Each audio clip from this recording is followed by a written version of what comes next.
یہ درمیان میں چھوڑا تھا۔ الحمدللہ رب العالمین والصلاة والسلام علی سید الرسل وخاتم النبیین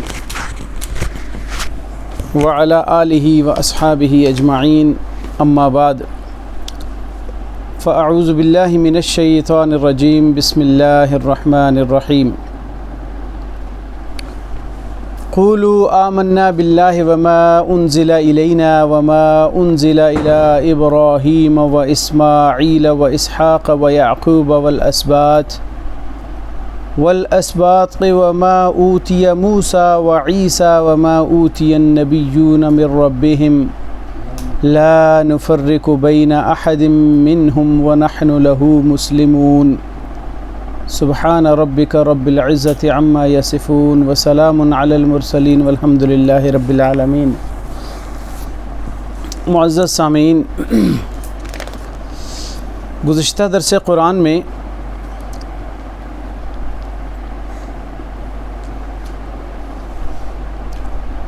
اللہ رب العزت نے یہودیوں کے کچھ ایسے غلط دعووں کو اس کی تردید فرمائی کہ جس میں وہ کہتے تھے کہ ہم نبیوں کی اولاد ہیں اور ہم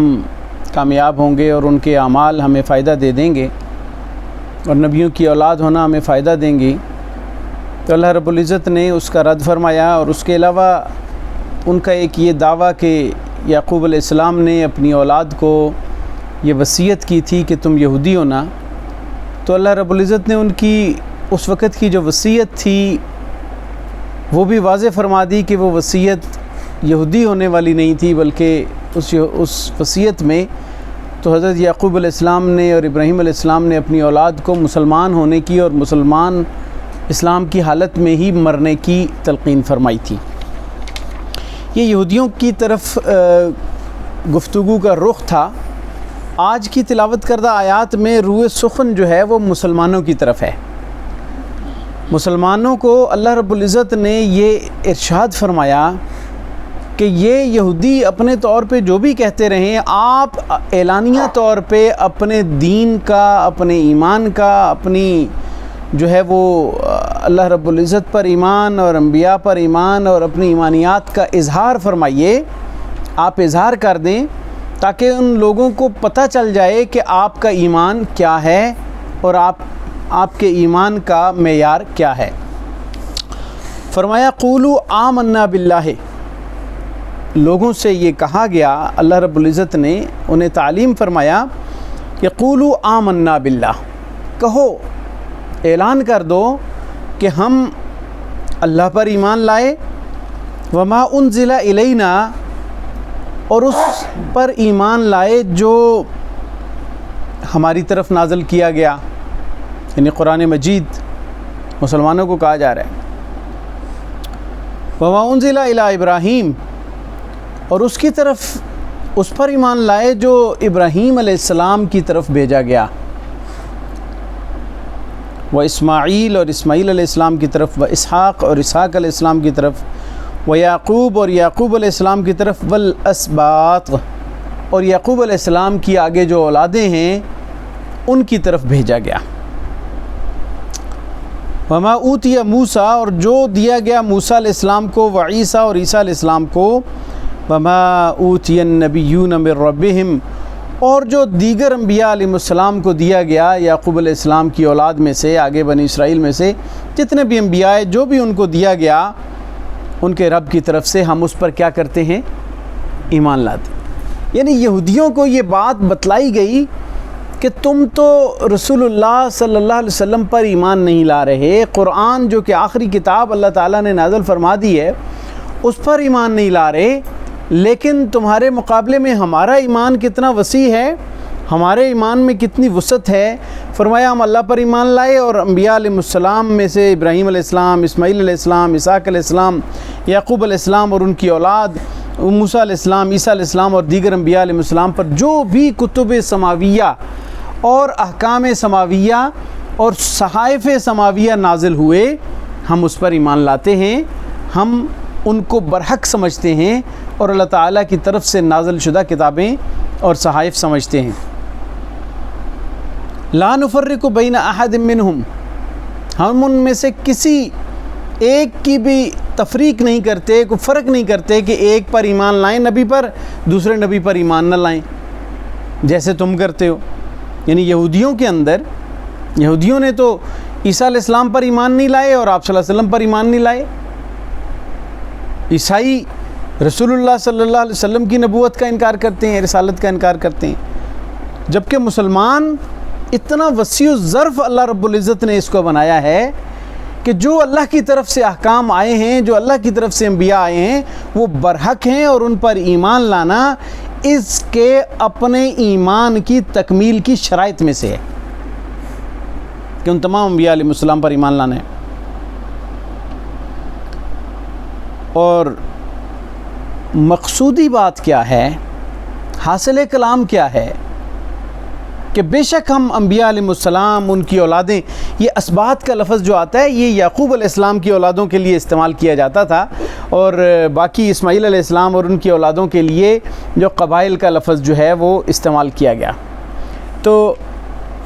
یعنی یہ قبائل ان کے جتنے بھی آگے ہے ان پر جو ان کی اولادوں پر جو بھی اللہ رب العزت نے جن انبیاء علیہ السلام پر بھی نازل ہوئے، فرمایا وَنَحْنُ لَهُ مُسْلِمُونَ، ہم ایمان تو ان سب پہ لاتے ہیں، ان کتابوں پر، ان انبیاء علیہ السلام پر ایمان تو لاتے ہیں، لیکن سر تسلیم خم صرف ایک اللہ کے لیے کرتے ہیں۔ ان تمام کتابوں میں بھی یہی پیغام تھا، اور تم بھی یہ سن لو کہ وَنَحْنُ لَهُ مُسْلِمُونَ، ہم خالص اسی کے لیے سر تسلیم خم کرتے ہیں، ہم اسی کے لیے مسلمان ہیں۔ اللہ رب العزت ہی کی ذات کے لیے ہمارا اسلام ہے، ہمارا ایمان ہے، ہمارا سر تسلیم خم ہے، ہمارا رخ، ہمارا جو ڈائریکشن ہے وہ صرف ایک اللہ کی طرف خاص ہے، یعنی یکسو ہو کے اللہ کی طرف ہم مسلمان ہو رہے ہیں۔ ہم اللہ تعالیٰ کی جو ایمانیات اللہ کی طرف سے عائد کرتے ہیں ہم ان پر ایمان لاتے ہیں، اور اللہ کے بندے ہیں ہم، اللہ پر اسلام، اللہ کا جو ہے وہ اللہ کے سامنے ہم سر تسلیم خم کرتے ہیں۔ اس کے بعد اللہ رب العزت نے یہودیوں اور عیسائیوں کو نبی کریم صلی اللہ علیہ وسلم کے اصحاب اور اہل بیت، یعنی جو آپ کے ساتھ شامل تھے، آپ کے گھر والے ہوں یا اصحاب ہوں، یعنی آپ کے گھر والوں کا جو مقام اور مرتبہ ہے وہ اس اعتبار سے زیادہ فوقیت رکھتا ہے کہ وہ آپ صلی اللہ علیہ وسلم کے قرابت دار بھی ہیں، اور صحابیت کا مقام اور مرتبہ بھی انہیں ملا ہوا ہے، اور دیگر صحابہ کرام کا مقام اور مرتبہ اور ان کا سٹیٹس بھی اتنا عالی شان ہے کہ وہ اللہ رب العزت نے نبی پاک صلی اللہ علیہ وسلم کے ساتھی ہونے کا انہیں اعزاز بخشا ہے، آپ کے معاون اور مددگار ہونے کا، آپ دین میں آپ کے ساتھی بننے کا اللہ تعالیٰ نے انہیں شرف بخشا ہے۔ تو یہ دونوں اعزازات بیسیکلی تو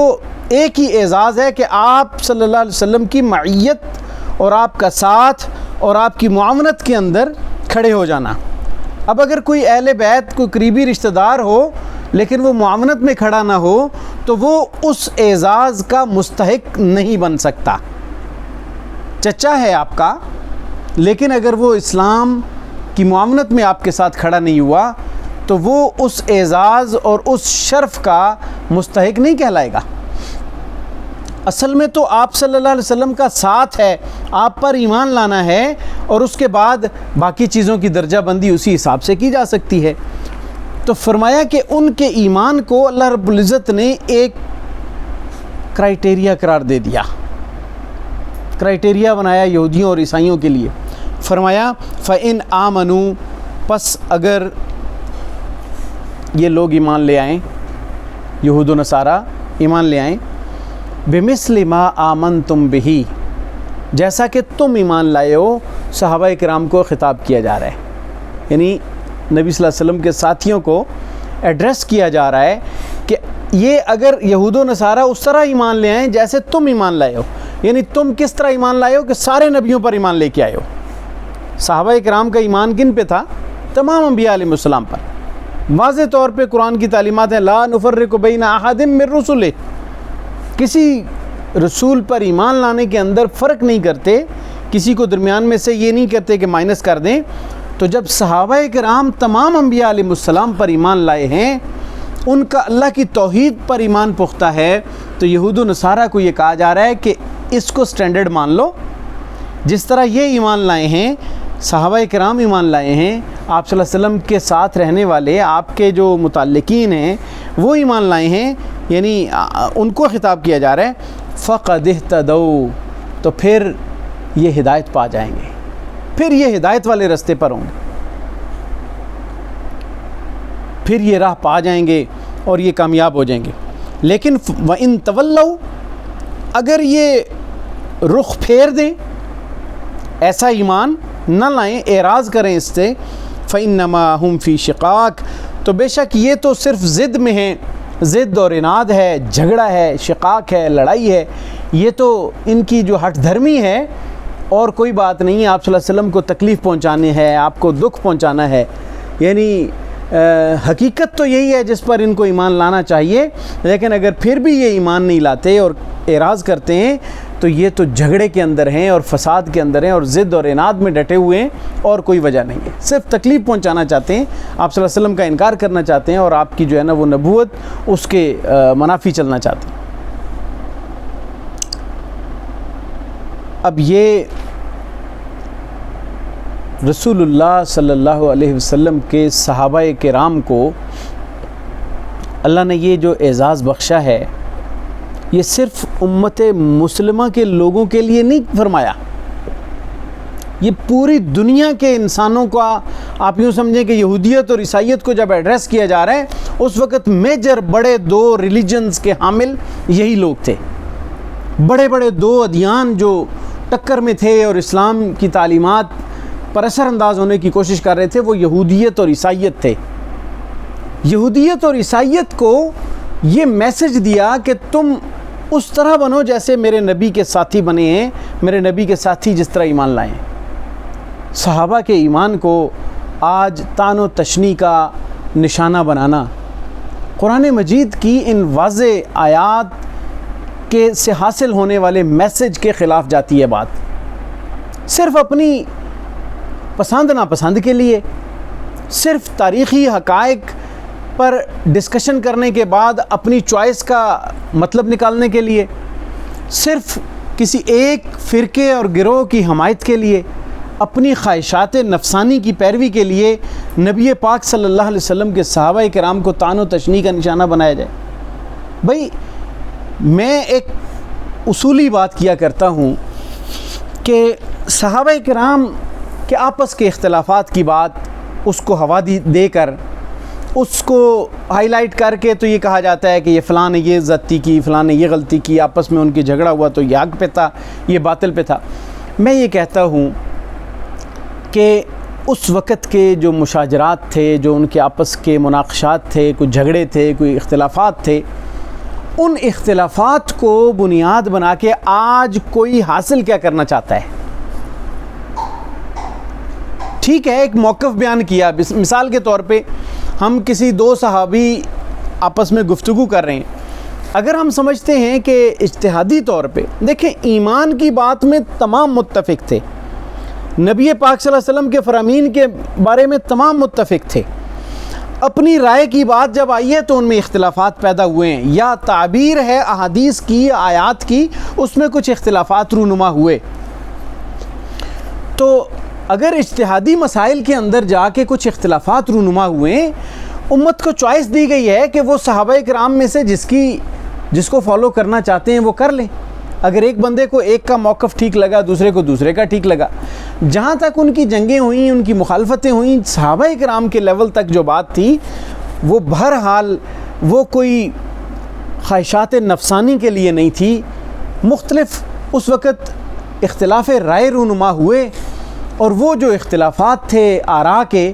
ان کی بنیاد پہ ان کی اختلافات ہوئے۔ آج جھگڑا کر کے ایک کا ساتھ دیا جائے یا دوسرے کا ساتھ دیا جائے، اس سے آج سوائے امت کے اندر انتشار پیدا ہونے کے کچھ نہیں پیدا ہو سکتا، سوائے اپنے ایمان کو داغدار کرنے کے کچھ حاصل نہیں ہو سکتا کہ صحابہ کرام پر ان واقعات کو جب ڈسکس کریں گے تو طعن و تشنیع کا دروازہ کھلتا ہے، اور ان کی جو ہے وہ شان میں گستاخی کرنے کے مختلف جملے سامنے آتے ہیں۔ یہ بڑا کرم ہوا اللہ تعالیٰ کا جو یہ بل پاس ہو گیا ہے ناموس صحابہ اور اہل بیت کا بل، اللہ کرے کہ اس کو استعمال بھی اچھے طریقے سے کریں اور ان کے بارے میں کوئی اچھی رائے کا اظہار ہو اور آگے امپلیمنٹیشن اس کی عدل اور انصاف کے ساتھ ہو. بلا وجہ اس کے اندر جیسے پہلے توہین رسالت کے جو قوانین ہیں ان کو صحیح طرح لاگو نہیں کیا جاتا، یا اس کی جو ہے نا وہ امپلیمنٹیشن اس طرح نہیں کی جاتی. بعض اوقات بلا وجہ کسی پہ لگا دیا جاتا ہے، اور بعض اوقات جو ہے وہ کوئی اس کا مرتکب ہو تو اس کو اس کے انجام تک نہیں پہنچایا جاتا. یہ ایسا جو قانون بنا ہے اللہ تعالیٰ کی رحمت ہوتی ہے کہ کوئی ملک کا آئین اور قانون اس کو سپورٹ کر دے. اگر قادیانیت کے خلاف آج یہ ہمارے آئین کے اندر حصہ نہ ہوتا تو شاید آدھا ملک آپ کا قادیانی بنایا ہوتا. انہوں نے اتنے یہ سازشی قسم کے لوگ تھے، اتنے یہ ملک اور قوم کے ساتھ جو ہے وہ ان کے بدخواہ قسم کے لوگ تھے کہ یہ شاید آج بہت ساری ہماری پاکستانی قوم کو یہ گمراہ کر لیتے. لیکن یہ ایک بند تھا جو باندھ دیا گیا. اسی طریقے سے صحابہ کرام کو گالم گلوچ کر کے، ان کو برا بھلا کہہ کے، اور کچھ ہو یا نہ ہو، یہ آپ بات ذہن نشین کر لیں کہ اسلامی شریعت کے دو بنیادی ماخذ، ایک قرآن اور ایک حدیث، ان دونوں کے ثبوت اور ان دونوں کی آگے تشریحات کو مشکوک بنایا جاتا ہے. اصل سازش یہ ہے. جو لوگ سازش کے ذریعے صحابہ کرام کی توہین کرتے ہیں وہ تو یہ مقاصد حاصل کرتے ہیں. میں اپنے سنی بھائیوں سے یہ سوچتا ہوں کہ وہ طعن و تشنیع کے لیے کیوں اپنی زبانیں اس طرح کھولتے ہیں، چاہے اہل بیت کے بارے میں ہو یا صحابہ کے بارے میں ہو. اس سے ان کو کیا مقاصد حاصل ہوتے ہیں؟ وہ یعنی تبرہ بازی کر کے مختلف اپنی جو بڑھاس ہے وہ نکال کے وہ کیا چاہتے ہیں؟ وہ تو اپنے مقاصد پورے کریں گے. آپ کیا چاہتے ہیں؟ تھوڑا سا اس میں اپنے رویوں کو بدلنے کی ضرورت ہے. ہم کسی کو مثال کے طور پہ کسی ایک کے موقف کو صحیح کہہ دیا، دوسرے کو غلط بھی کہہ دیا، تو کیا اس سے حاصل ہوگا؟ میں نے پچھلی درس میں یہ آیات تلاوت کی تھی، اور اتفاق کی بات ہے کہ آج کی ان آیات کا اختتام بھی انہی آیات پہ ہو رہا ہے. آگے میں آ کے اس کی بات کروں گا. اللہ نے فرمایا تلک امتن قد خلت، وہ گروہ تھا، وہ لوگ تھے گزر گئے، لہا ما کسبت، ان کے لیے ان کا عمل ہے جو انہوں نے کمایا، ولکم ما کسبتم، تمہارے لیے تمہارے اعمال ہیں جو تم کماتے ہو. ہم اپنے اعمال پہ کیوں نہیں غور کرتے کہ ہم نے مثال کے طور پہ خلافت کی بات ہے، اگر اس وقت خلافت کا یہ ہے کہ خاتمہ ہو گیا ایک وقت پہ آ کے، آگے دوسری ملوکیت شروع ہو گئی اور حکومت شروع ہو گئی، تو ڈیفینیٹلی ہر آدمی خلافت کے احیاء کی کوشش چاہتا ہے، اسی لیے ڈسکشن کرتا ہے. تو میں یہ بتاؤں کہ میری خلافت کی احیاء کے لیے کیا کوششیں ہو رہی ہیں. جو مقصد تھا جس کو بنیاد بنا کے کرٹیسزم کیا جاتا ہے وہ وہیں پہ ہے، اس کے لیے ہماری کاوش کوشش کچھ بھی نہیں ہے، اور باتیں کرنے چلتے ہیں ہم خلافت کی، اور خلافت کو بنیاد بنا کے اس کی آڑ میں صحابہ کرام پہ طعن و تشنیع کے دروازے کھولتے ہیں. تو کہیں ایسا تو نہیں ہے کہ کسی اور کی چلائی ہوئی سازش کا شکار ہم لوگ ہو رہے ہوں؟ اس سے بچنا بہت ضروری ہے. وَلَا تُسْأَلُونَ عَمَّا كَانُوا يَعْمَلُونَ، تم سے ان کے اعمال کے بارے میں نہیں پوچھا جائے گا. آج ہم کون ہوتے ہیں کہ فیصلہ کر دیں کہ جنتی کون ہے جہنمی کون ہے؟ ہم کون ہوتے ہیں فیصلہ کرنے والے کہ ان میں سے ایک نے یہ کیا تھا دوسرے نے یہ کیا تھا، اور ہم اس کے گواہ ہیں کہ کسی نے اگر بالفرض اگر کوئی کوتاہی کی تھی یا کوئی غلطی کی تھی تو اس پہ اس نے توبہ نہ کی ہو، صلح نہ کی ہو آپس میں، اللہ تعالیٰ کے ساتھ ان کا کیا معاملہ تھا؟ وَلَا تُسْأَلُونَ عَمَّا كَانُوا يَعْمَلُونَ. اس لیے یہ فرمایا ہمیں اپنے اعمال کا پابند بنایا گیا ہے. یہ ہے کرنے کی بات، یہ ہے سمجھنے کی بات. اگر پریکٹیکل بات پہ آئیں تو یہ اصل چیز ہے، لیکن یہ ایک سائیڈ پہ رہ جاتی ہے. ہمارا اپنا ایکشن کیا ہے، ہم کیا کر رہے ہیں، ہم چاہتے کیا ہیں، اس کو غور نہیں کیا جاتا. اور بلا وجہ کتابیں اٹھائیں گے آپ کو ان میں بہت ساری ایسی چیزیں ملیں گی. قرآن مجید کی محکمات کو چھوڑ کے متشابہات کے پیچھے چلنے والوں کے بارے میں فرمایا ہے کہ جس کے دلوں میں فَأَمَّا الَّذِينَ فِي قُلُوبِهِمْ زَيْغٌ فَيَتَّبِعُوا مَا تَشَابَهَ مِنْهُ، کہ جن کے دلوں میں کجی ہوتی ہے، زنگ لگا ہوا ہوتا ہے، وہ متشابہ چیزوں کے پیچھے چلتے ہیں. جو محکمات ہیں نا قرآن کے، اسلام کے محکم احکام جو ہیں پکے، جن کے اندر آپ کو کوئی دوسری بات نہیں ہے، ایمانیات کی بات، اس کو فوکس کر کے اس کے اوپر زیادہ زور دینا چاہیے. اللہ تعالیٰ کی صفات، اللہ تعالیٰ کے چہرہ، جنت کے احوال، اس پہ اتنی بحثیں اور اتنی لڑائی جھگڑے جائز ہی نہیں ہیں. وجہ اللہ کیسا ہوگا، اللہ تعالیٰ کا چہرہ کیسا ہے، اللہ کا ہاتھ کیسا ہے، اللہ کی پنڈلی کیسی ہے، اس پہ بحثیں کریں گے، یہ تو متشابہات کے اندر ہیں. ہم اس سے کیا نکالیں گے؟ ہمیں اللہ نے محکمات عطا فرمائے ہیں. محکمات وہ ہیں کہ جس کے بارے میں کوئی شک شبہ نہیں ہے اور دین کی بنیادی چیزیں اس کے اندر موجود ہیں. ہم سے اس کے بارے میں پوچھا جائے گا، ہمارے اعمال اس کے بارے میں ہوں گے. ان احکام کے اوپر غور نہیں ہے اور متشابہات پر چلنے سے منع کیا گیا ہے. تو یہ جو ہسٹوریکل ہمارے واقعات ہیں یا ہسٹری ہے یا سیرت کا جو ذخیرہ ہے، اس کے اندر سے متشابہات کو اگر تلاش کریں گے تو یہ تو آپ خود اندازہ لگا لیں کہ وہ تو پہلے ہی جو سورس ہے اس کے اندر بہت سارے سقم موجود ہیں. وہ سورس ہی اوتھینٹسٹی کے ساتھ ثابت نہیں ہے. اس سورس جو ہسٹری کا سورس ہے اس کے اندر اتنی زیادہ کنٹراڈکشنز ہیں کہ آج تک کوئی سیٹل نہیں کر سکا. تو پھر کیوں ہسٹری کو بنیاد بنا کے اس کی وجہ سے بہت آگے تک چلے جائیں؟ میں نے کہا کہ ہسٹری ہے، اس کو پڑھا جاتا ہے، جو لکھی ہوئی معلومات ہیں اس کی بنیاد پہ ہم کوئی رائے قائم کر سکتے ہیں کہ یہ رائے ہے یا یہ رائے. اس کی وجہ سے کسی کو برا بھلا کہنا، اس کی وجہ سے جو ہے وہ مورد الزام ٹھہرا کے کسی کو جو ہے وہ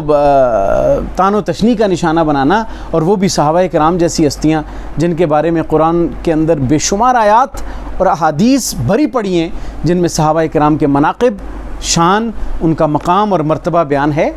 تو آج کے دور کے مسلمان کو یہ چیز زیب نہیں دیتی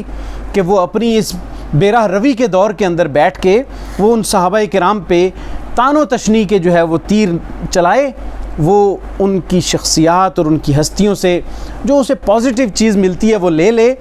اگر اس کو سمجھ آتی ہے کہ فلاں چیز ان کی طرف سے جو آئی ہے وہ مجھے مناسب نہیں لگتی تو وہ چھوڑ دے اس چیز کو. اس کو بنیاد بنا کے اپنی پوری جو ہے نا وہ محفلیں سجانا،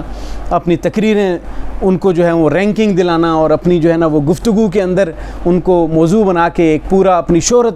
کا ذریعہ بنانا، یہ قطعاً مناسب بات نہیں ہے اس دور کے اندر. بات چونکہ صحابہ کرام کی چھڑ گئی.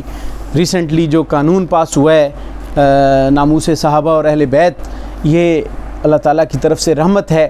اس کی وجہ سے شاید کچھ ایسی ہرزہ سرائی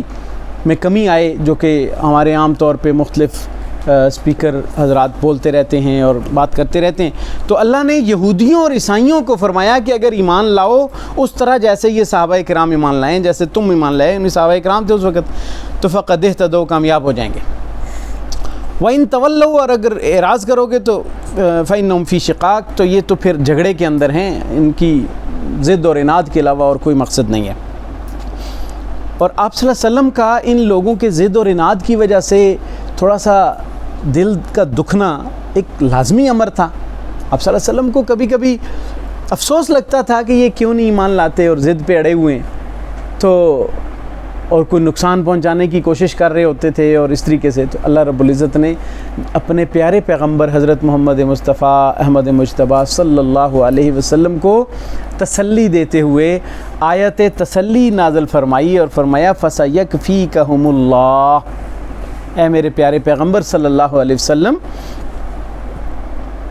ان کے بارے میں اللہ تعالیٰ تمہاری طرف سے کافی ہے. فَسَيَكْفِيكَ،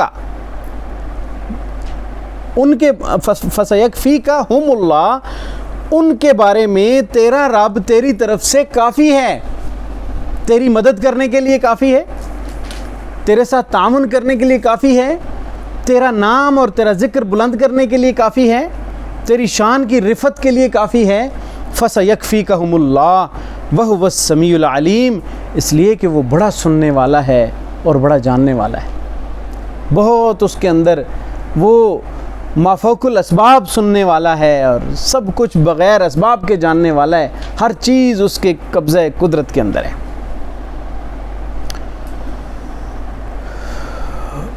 عیسائیوں کے پاس ایک زرد رنگ ہوا کرتا تھا وہ کہتے تھے کہ یہ ہمارے پاس ہے، مسلمانوں کے پاس نہیں ہے، یہ بڑا قیمتی رنگ ہے اور بڑا اس کے اندر جو ہے نا وہ فوائد ہیں۔ جب کوئی بچہ ان کا پیدا ہوتا تھا تو اس کے کپڑوں کو بھی زرد رنگ کر دیا کرتے تھے اور اس کو زرد رنگ کے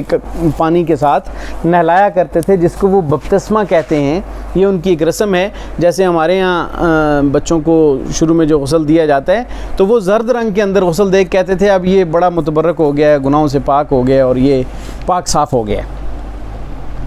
تو وہ کہتے تھے مسلمانوں کے پاس یہ نہیں ہے تو ہمارے پاس تو یہ بھی ہے، یہ بھی ایک اعزاز ہے ہمارا۔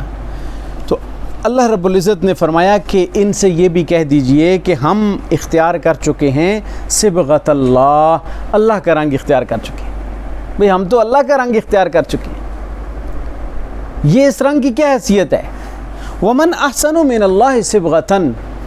اللہ کے رنگ سے بہتر اور پیارا رنگ کس کا رنگ ہو سکتا ہے؟ یعنی اللہ کے دین کا رنگ ہم اختیار کر چکے ہیں، ہم توحید کو اڈاپٹ کر چکے ہیں، ہم اللہ رب العزت کی وحدانیت اور اللہ کی عبادت کا جو رنگ ہے وہ اختیار کر چکے ہیں، ہم شرک سے باز ہونے والا رنگ اختیار کر چکے ہیں، ہم انبیاء علیہ السلام کی تعلیمات پر عمل کرنے والا جو اللہ کی طرف سے بھیجی ہوئی تعلیمات ہیں، خالص تعلیمات ہیں، وہ اس کو اختیار کر چکے ہیں۔ اللہ کی تعلیمات اور اللہ کی توحید اور اللہ تعالیٰ کی جو وحدانیت ہے اس سے بہتر رنگ کس کا رنگ ہو سکتا ہے؟ تم کون سا رنگ دکھاتے پھرتے ہو؟ اور پھر ایک مقصودی بات ذکر کی، یعنی یہ ذرا ہر آیت، یہ ان آیات میں سے 3 آیات کے آخر میں مقصودی بات ذکر کی ہے جو حاصل کلام ہے اور خلاصہ کلام ہے۔ فرمایا وَنَحْنُ لَهُ عَابِدُونَ، ہم خالص اسی ہی کی عبادت کرتے ہیں، اس کی عبادت میں کسی اور کو شریک نہیں ٹھہراتے۔ تم اپنے آپ میں جیسے مرضی یہ رنگ بنا لو، لیکن ہم نے اللہ کا رنگ اختیار کر لیا اور ہم خالص اسی کی عبادت کرتے ہیں، مالی عبادت بھی، بدنی عبادت بھی، زبانی عبادت بھی، ہر قسم کی عبادت ہم صرف اسی کی بجا لاتے ہیں، اس کی عبادت میں ہم کسی اور کو شریک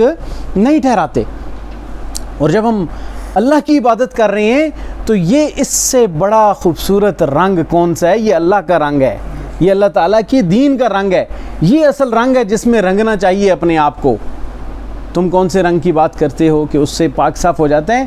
مبتلا ہوتے ہو شرک میں اور کہتے ہو صرف رنگ سے پاک ہو جائے گا، ایسے نہیں ہوتا۔ آج ہم بھی اگر رنگ برنگے مختلف ہتھ کنڈوں کے اوپر چل رہے ہوں، رنگ برنگی اپنی پہچانیں بنا کے بیٹھے ہوں، رنگ برنگے اپنے جو ہے وہ آستانے ایسے بنا کے بیٹھے ہوں جس میں جا کے شرک اور بت پرستی کے انداز میں وہاں پہ اپنے اعمال بجا لا رہے ہوں، اور پھر ہم کہیں جی کہ ہم فلاں کے رنگ میں رنگیں، فلاں کے رنگ میں رنگیں۔ رنگ اللہ کا ہے جس میں رنگے جاؤ، صبغۃ اللہ، اللہ کا رنگ۔ ومن احسن من اللہ صبغۃ، اور اللہ کے رنگ سے بڑھ کر کس کا رنگ ہو سکتا ہے؟ وَنَحْنُ لَهُ عَابِدُونَ، ہم خالص اسی ہی کی عبادت کرتے ہیں۔ قُلْ أَتُحَاجُّونَنَا فِي اللَّهِ وَهُوَ رَبُّنَا وَرَبُّكُمْ، یہود و نصارہ جھگڑا کرتے تھے مسلمانوں سے کہ تم عیسائی ہو جاؤ یا یہودی ہو جاؤ، یا وہ کہتے تھے کہ ہم اللہ کے بڑے پیارے ہیں، ہم اللہ تعالیٰ کے محبوب ہیں، نحن ابناء اللہ و احباؤہ، اللہ کے بیٹے ہیں، اللہ کے پیارے ہیں، ہم نبیوں کی اولاد میں سے ہیں، تو ہمارا اعزاز ہے، ہمارا اکرام ہے، ہم زیادہ نوازے جائیں گے، ہمیں زیادہ عزت ملے گی۔ اللہ رب العزت نے فرمایا کہ ان سے فرما دیجئے کہ کیا تم ہم سے لڑائی کرتے ہو، ہم سے جھگڑا کرتے ہو اللہ کے بارے میں، حالانکہ وَهُوَ رَبُّنَا وَرَبُّكُمْ، وہ تمہارا بھی رب ہے اور ہمارا بھی رب ہے، وہ تمہارا بھی رب ہے اور ہمارا بھی رب ہے۔ اور جو رب ہے وہ صحیح جانتا ہے کہ وہ کس کے عمل کو پسند کرتا ہے۔ لنا ولنا اعمالنا، ہمارے لیے ہمارے اعمال ہیں کہ ہم توحید پر عمل درآمد کرتے ہیں، شرک سے بچتے ہیں، انبیاء علیہ السلام کی تعلیمات کو فالو کرتے ہیں، ہم جو ہے وہ انبیاء علیہ السلام پر ایمان لاتے ہیں، نیک اعمال بجا لاتے ہیں، اعمال میں اللہ تعالیٰ کی خالص عبادت اور اللہ تعالیٰ کے ساتھ جو ہے وہ مختص کر کے عبادات کو ہم بجا لاتے ہیں۔ تو ہم اللہ کی عبادت کو بجا لاتے ہیں، ہمارے لیے ہمارے اعمال ہیں، وَلَكُمْ أَعْمَالُكُمْ، اور تمہارے لیے تمہارے اعمال ہیں۔ تم خود جانتے ہو کہ تمہارے اعمال کے اندر کس قدر شرک بھرا پڑا ہے۔ تم اللہ تعالیٰ کے نبیوں کو اللہ تعالیٰ کے بیٹے اور با اختیار لوگ بنا کے ان سے حاجتیں اور اپنی حاجات طلب کرتے ہو، تم شرک کے اندر مبتلا ہو، تم نے اللہ تعالیٰ کی طرف سے نازل کردہ کتابوں کے اندر ٹیمپرنگ کر لی، تحریف کر لی، تبدیلی کر لی، تم تو ایسے اعمال کے اندر لگے ہوئے اور آج تک شرک میں مبتلا ہو، تمہارے اعمال کو بھی اللہ جانتا ہے، ہمارے لیے ہمارے اعمال اور تمہارے لیے تمہارے اعمال۔ پھر مقصودی بات کر دی، وَنَحْنُ لَهُ مُخْلِصُونَ، ہم تو اسی کے لیے خالص کر کے عبادت کرتے ہیں اور اعمال بجا لاتے ہیں، ہمارے اعمال خالص اللہ کے لیے ہوتے ہیں۔ کہیں اور بھی اللہ رب العزت نے اخلاص اور خالص کا لفظ کئی جگہوں پہ استعمال کیا، فَادْعُوا اللَّهَ مُخْلِصِينَ لَهُ الدِّينَ، اللہ کو پکارو خالص اسی کی پکاریں کر کے، فَاعْبُدِ اللَّهَ مُخْلِصًا لَهُ الدِّينَ، عبادت کرو اللہ کی اسی کے لیے عبادات کو خالص کر کے، خالص اس کے اندر ملاوٹ نہ ہو، خالص۔ ہم دودھ خالص پسند کرتے ہیں نا، اللہ نے خالص دودھ کی مثال بھی دی ہے کہ جیسے دودھ تم خالص پسند کرتے ہو، اور اللہ رب العزت فرماتا ہے کہ میں نے بھینس اور جو گائے ہے یا دودھ دینے والے جو جانور ہیں تو ان کے جو ہے وہ من بین فرث ودم لبنا خالصا سائغا للشاربین، کہ دودھ جو من بین فرث ودم، گوبر اور خون کے درمیان میں سے لبنا خالصا، تمہیں خالص دودھ دیا ہے، سائغا للشاربین، جو پینے والوں کو بڑا اچھا لگتا ہے۔ دودھ تو خالص پسند کرتے ہو، اللہ کی عبادت خالص کیوں نہیں کرتے؟ فَاعْبُدِ اللَّهَ مُخْلِصًا لَهُ الدِّينَ، فَاعْبُدِ اللَّهَ مُخْلِصًا لَهُ الدِّينَ، اللہ کی عبادت میں کیوں ملاوٹ کرتے ہو اور شرک کرتے ہو اور شریک ٹھہراتے ہو؟ یہ اللہ رب العزت نے جگہ جگہ قرآن مجید میں ان باتوں کو سمجھایا ہے۔ فرمایا کہ ام تقولون ان ابراہیم و اسماعیل و اسحاق و یعقوب، کہ کیا تم کہتے ہو کہ ابراہیم علیہ السلام، اسماعیل علیہ السلام، اسحاق علیہ السلام اور یعقوب علیہ السلام، والاسباط اور ان کی اولادیں، کانوا ھوداً او نصارا، وہ تو یہودی اور عیسائی تھے، کیا تم یہ کہتے ہو؟ شکوہ کیا جا رہا ہے۔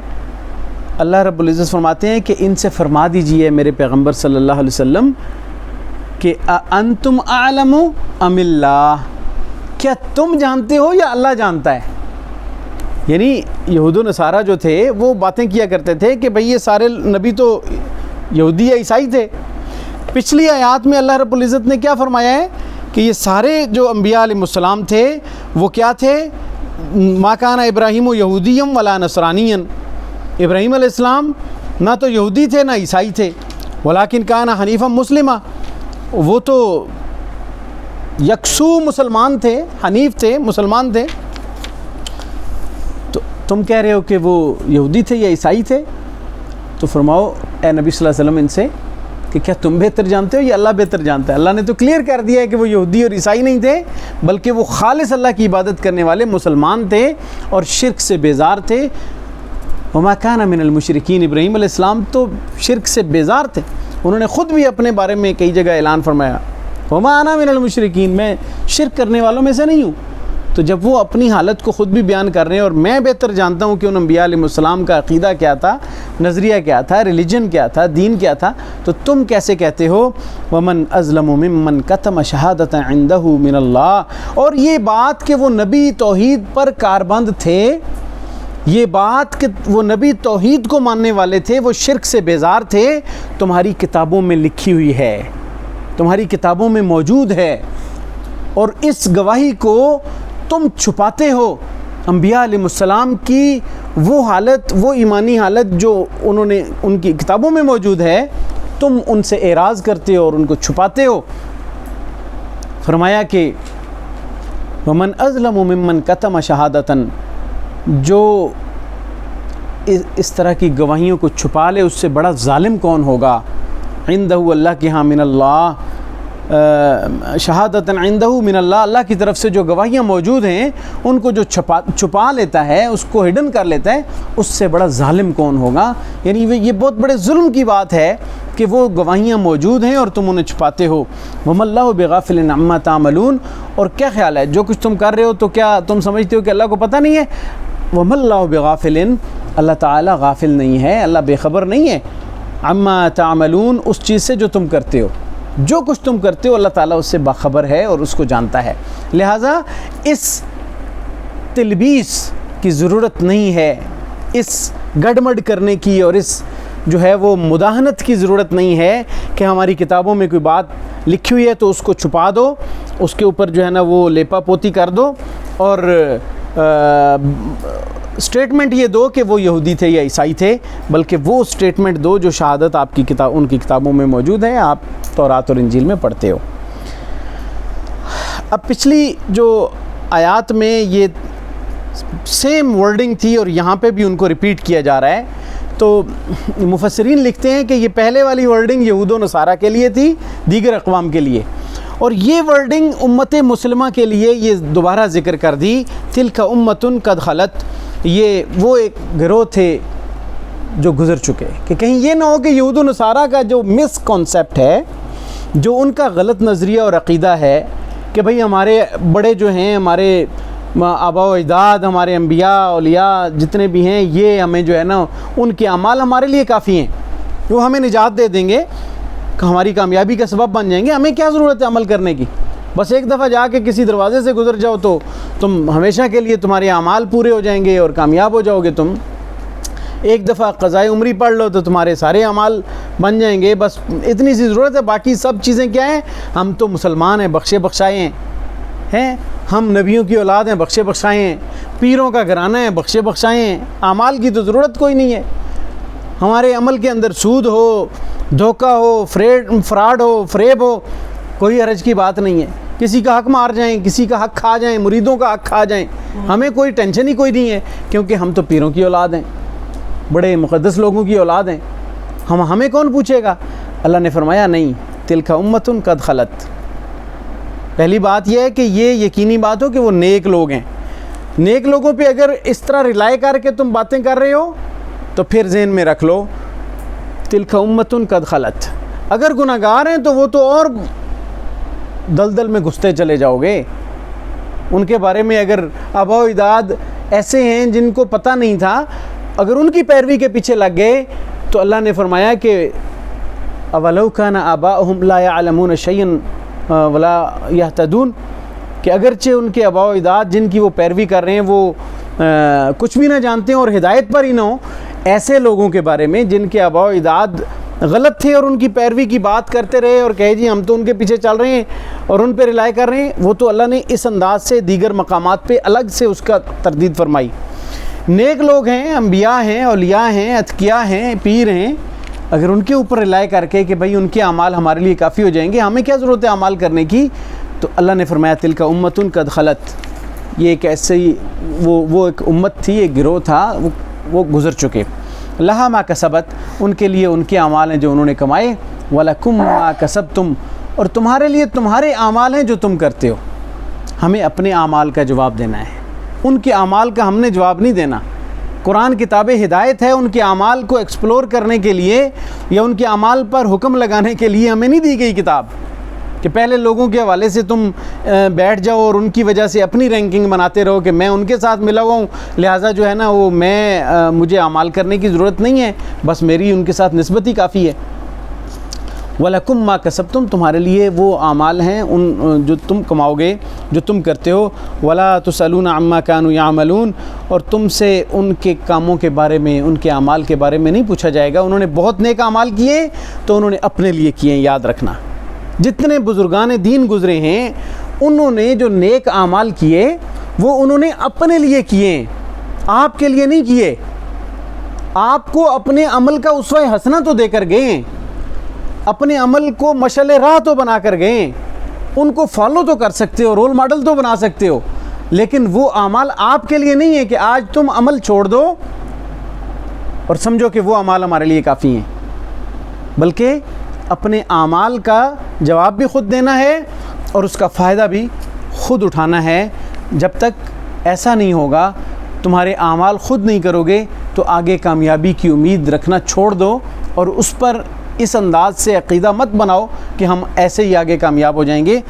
عمل سے زندگی بنتی ہے، جنت بھی جہنم بھی، یہ خاکی اپنی فطرت میں نہ نوری ہے نہ ناری۔ اللہ رب العزت سے دعا ہے کہ اللہ تعالی ہمیں عملی مسلمان بنائے اور اللہ تعالی ہمیں اپنے آباء و اجداد، اپنے سلف اکابرین، ان کے نقش قدم پہ چلنے کی توفیق عطا فرمائے، ان کی زندگیوں کے اچھے اعمال اور اچھی مثالوں کو ہم اپنے لیے مشعل راہ بنا سکیں اور ان کو فالو کر سکیں. اللہ تعالیٰ ان کے بھی درجات کو بلندیاں عطا فرمائے. وآخر دعوانا الحمدللہ رب العالمین.